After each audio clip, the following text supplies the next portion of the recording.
Finance Minister Enoch Godongwana will table the 2026 national budget today, and let's continue our coverage on that live from Cape Town. Iman Rappetti standing by with the Chairperson of Parliament's Standing Committee on Finance. That's Joe Maswanganyi. Iman, hand it over to you. Thank you very much, Arabella. Now, our EP is very naughty for reminding me that Kaizer Chiefs lost last night, but we're hoping for a winning budget today. Joe, what's the score, do you think, in our budget today? Is it going to be a winning budget? Yes, it is going to be a winning budget. Since the last time when we were here, the Minister tabling the budget, there has been lots of positive developments. We have seen the Minister of Trade, Industry and Competition signing a trade agreement with China, which is a major development to allow our goods or commodities to enter such a very big market, which we believe is going to create lots of jobs for us here. Well, let's break it down, because it's very easy, Joe, as you know, to speak in platitudes. The big language, the sweeping statements. When you talk about real job creation, and again, we've had really bad numbers from the quarterly labour force survey. Even if unemployment goes down marginally, it doesn't mean that there's a big impact for the young people of our country who still are jobless. So those projects, how does that translate, and especially as the chairperson of the Standing Committee on Finance, to real change for people on the ground? Yes. We are quite aware, and we are not ignorant of the situation that affects young people when it comes to unemployment. Hence, unemployment is our number one priority. We believe that when we enter such a big market like China, what we have to do, we have to emphasize the issue of beneficiation, because what has been the driving point now is that our agriculture and our mining products are exported to those countries raw as they are. But if we beneficiate them here in the country, we are going to create jobs here instead of creating jobs for the countries where we are exporting those products. So Joe, I'm so sorry. I'm so sorry to take it away from you. Listen, okay. You and I both know, Yes. Let's be honest, we've been talking about beneficiation Yes. for years. When we talk about that, we still have to make sure, and we've heard the President on various platforms talk about beneficiation, including prominently at the G20 recently. We were all in the room and we heard it. But practically, what has changed to make that a reality, that we benefit, the complete supply chain benefit in South Africa for the manufacture of goods, all the way from raw material to finished product? Last week, Friday, we had a session with the Minister of Trade, Industry and Competition, Honorable Parkstow. He talked about bringing the smelters that have been in operation for quite some time, be it in the chrome, platinum and other mining products. And that in itself will go a long way in beneficiating those products. When?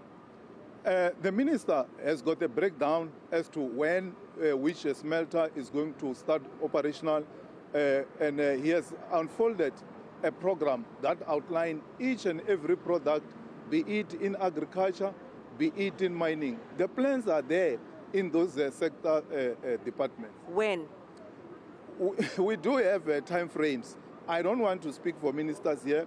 By the time they present their budget of their department, they will be able to lay out as to which time frame for which product to be beneficiated at what point. But remember, we've been here in this situation before, so let's base it off of last year then, where beneficiation was also a marquee topic. As the Standing Committee on Finance, this is the committee that you chair. Your role is oversight. Your role is pursuing accountability. You should have those dates on your fingertips. Yes. 3 weeks ago, as the Standing Committee on Finance, we visited the Durban port. And there are lots of development since the President spoke about improving logistics. We visited OR Tambo, lots of development also. And lastly, we went to Musina, to the Bait Bridge land port. We have seen lots of development also in that area. Really, on the ground, people can see what's happening. And in Musina, government is also pursuing the program of SEZ.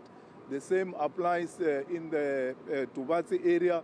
There are big projects that are coming out from the ground.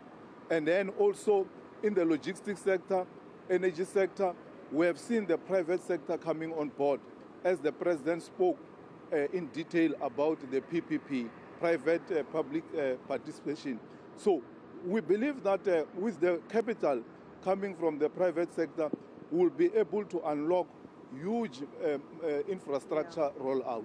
You know, Joe, I shrug my shoulders because we're always either going to do something or plans are in place. You were from, I mean, you talked about Musina. That's your province, right? Limpopo. Yes. You're a Limpopo guy. Yes. What's the biggest problem in Limpopo right now?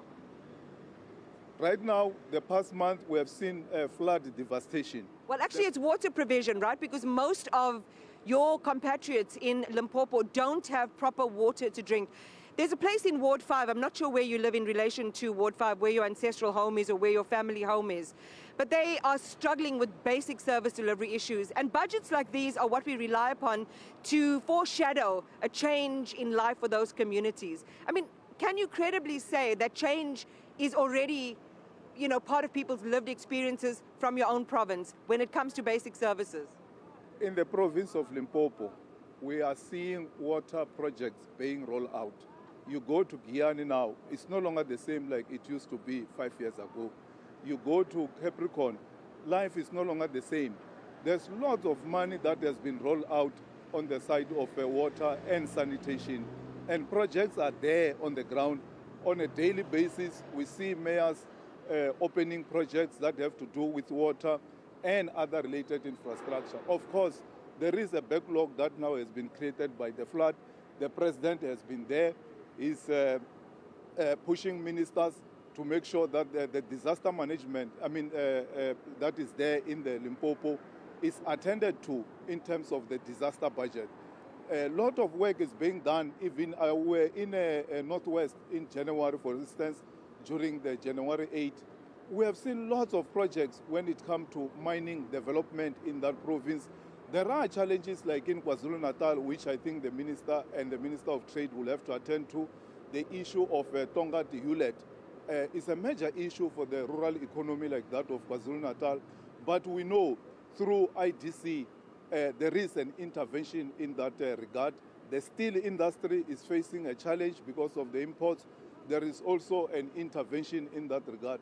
So we believe that the Minister will speak to such issues, issue of social relief, that is the SRD, which the President said it will be extended until 2027, but it should be linked to skills development so that young people do not continue to rely on SRD forever. Joe, thanks for joining us so early here on the streets just outside the Dome.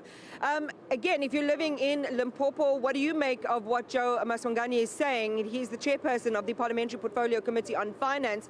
It's their responsibility to look at these budgets, to also keep oversight and to hold the minister and all of those other teams accountable. For right now, back to you, but we will continue to bring you more news and views here from Cape Town ahead of the 26th budget. Iman, thank you so much indeed for that conversation.